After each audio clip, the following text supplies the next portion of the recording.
სრულიად საქართველოს კათოლიკოს პატრიარქის ლოცვა კურთხევითა და საპატრიარქოს საზოგადოებასთან ურთიერთობის სამსახურის ორგანიზებით შეზღუდული შესაძლებლობის მქონე პირთათვის ბოდბეში მომლოცველობითი ტური 13 ოქტომბერს გაიმართა. მასში მონაწილეობდნენ საპატრიარქოს საზოგადოებასთან ურთიერთობის სამსახურის წარმომადგენელი, დეკანოზი იოანე გორელიშვილი, სხვა სასულიერო პირები, საქართველოს უსინათლოთა კავშირის წევრები, მათი თანმხლები პირები და შეზღუდული შესაძლებლობის მქონე პირთა ოჯახის წევრები. მომლოცველები თავდაპირველად თბილისში, სამგორის რაიონში შეიკრიბნენ, შემდეგ კი წმინდა ადგილების მოსალოცად ბოდბის ეპარქიაში გაემგზავრნენ. მომლოცველთა ჯგუფის წევრებმა წმინდა ნინოს სახელობის ტაძარი მოილოცეს.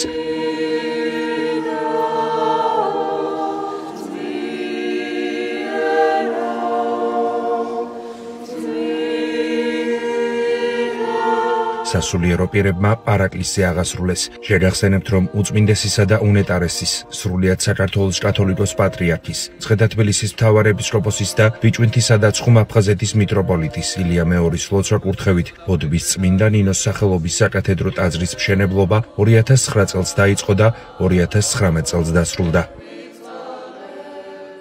საპატრიარქოს საზოგადოებასთან ურთიერთობის სამსახური მისი უწმინდესობისა და უნეტარესობის ილია მეორის ლოცვა კურთხევით და ასევე მაღალყოვლადო სამღვდელოესი საპატრიარქო ტახტის მოსახდრის მეუფეშიოს ლოცვა კურთხევით აღასრულებს უამრავ პროექტს, მათ შორის ეს პროექტები ეხება სოციალურ ხმიმართულებას.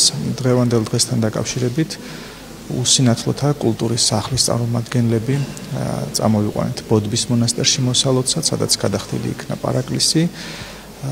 აღსანიშნავია ალბათ ის, რომ მისი უწმინდესობა ამბობს ესეთ სიტყვებს, რომ მათ შეიძლება ფიზიკური თვალით დაზიანებული აქვთ მხედველობა და ვერ ხედავენ ფიზიკურად, მაგრამ შეიძლება ისინი ჩვენზე მეც ხედავდნენ სინამდვილეში და ის, რომ წმინდათა საფლავებიდან უდიდესი მადლი გადმოიცემა, ამას ადამიანს ფიზიკური თვალი არ სჭირდება, რომ ეს შეიგრძნოს და დაინახოს და სწორედ ამიტომ არის ასეთი მნიშვნელოვანი მათთვის ამ წმინდა ადგილების მოლოცვა და ამიტომაც გრძნობენ ისინი დიდ მადლს და სიხარულს.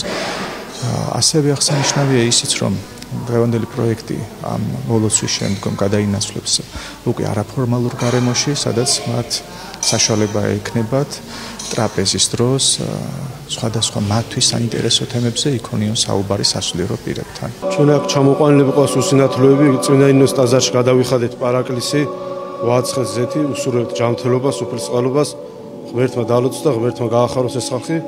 შეიწიოს ზედაღვთისმშობელი. ეხლა გადავალთ წმინდა ნინოს საფლავზე და იქაც ზეთს ვაცხებთ და იქაც გადავიხდით პარაკლისს. ჯანმრთელობა და უფლისწყალობა არ მოკლებოდეთ ამ ხალხს.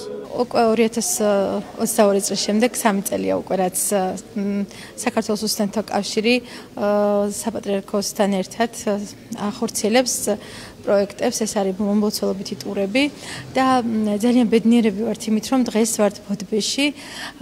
ძალიან დიდხანს ველოდით ამ ტურს სხვათა შორის და ყველა ადამიანი აქ ვინც არის, აი უზომოდ ბედნიერია და იმდენად მნიშვნელოვანია ესეთი გასვლითი ტურები ჩვენთვის, იმიტომ რომ ვახერხებთ ერთმანეთთან ურთიერთობას, ასევე აქ არის ჩართული ჩვენი ასისტენტები, რაც ინკლუზიასაც უწყობს ხელს ამასთანავე და ვიმედოვნებთ, რომ კიდევ გაგრძელდება ანალოგიური პროექტების განხორციელება და ბევრ საინტერესო და მნიშვნელოვან ადგილს მოვინახულებთ ერთობლივად. პირველ რიგში უღრმესი მადლობა მინდა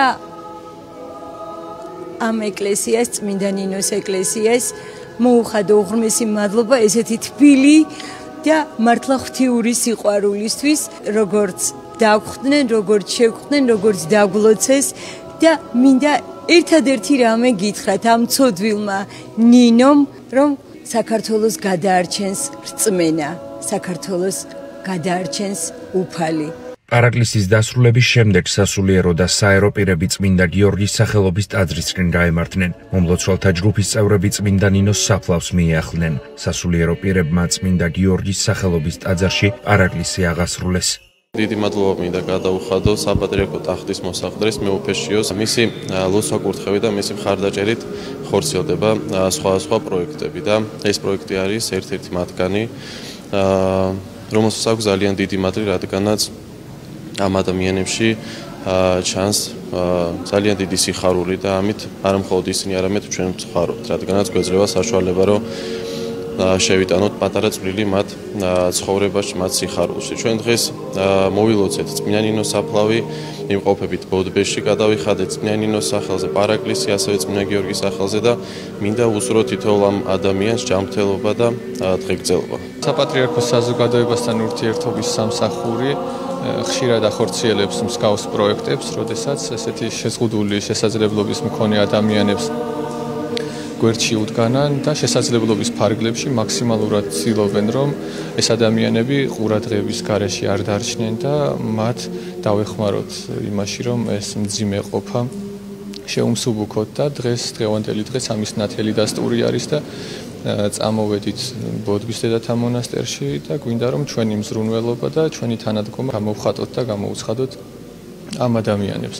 ასევე მხოლოდ მათთვის არ არის ეს სიკეთე, ეს პირველ რიგში ჩვენთვისაც არის სიკეთე, რადგან სახარებისეულის სული და ქრისტიანული მოძღვრებაც ამას გვასწავლის, რომ სიკეთე არის უმთავრესი სათნოება და ღირებულება, რასაც ჩვენ ვემსახურებით და მადლობა ღმერთს ამისთვის, რომ გვეძლევა ამისი შესაძლებლობა. მადლობა უფალს დღევანდელი დღისთვის, მადლობა თითოეულ ორგანიზატორს, მამა ივანეს და ასევე სხვა მამაოებსაც, მადლობა ჩვენს კულტურის ცენტრის დირექტორს ქალბატონ თამარ ცალქალმანიძეს, რომელმაც ეს ღონისძიება დაგეგმა ჩვენ სასულიერო პირებთან ერთად და ვუსურებ ყველა თითოეულ ჩვენგანს, რომ გქონდეს ბევრი მადლიანი დღე. ასევე მინდა რომ წინასწარ მიულოცო ყველას და მთლიანად საქართველოს ხვალინდელი დღე, სვეტიცხოვლობა, მშვიდობა, ერთიანობა, მთლიანობა ვუსურო ჩვენს ქვეყანას. აღსანიშნავია, რომ ბოდბის წმინდა ნინოს სახელობის მონასტერს საქართველოს სულიერ ცხოვრებაში მუდამ გამორჩეული ადგილი ეკავა. სწორედ აქ განისვენებს წმინდა მოციქულთა სწორი ქალწული, ქართველთა განმანათლებელი წმინდა ნინო.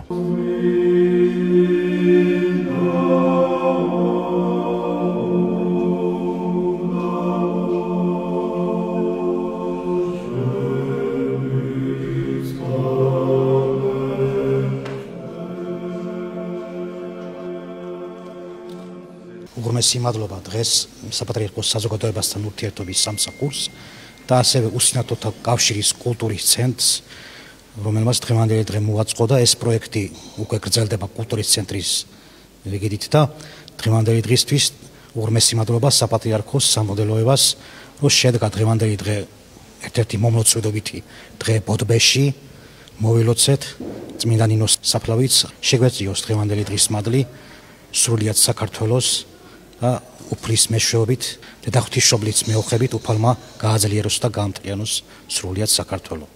ტურის დასრულების შემდეგ მომლოცველთა ჯგუფის წევრებმა სიმღერებიც შეასრულეს.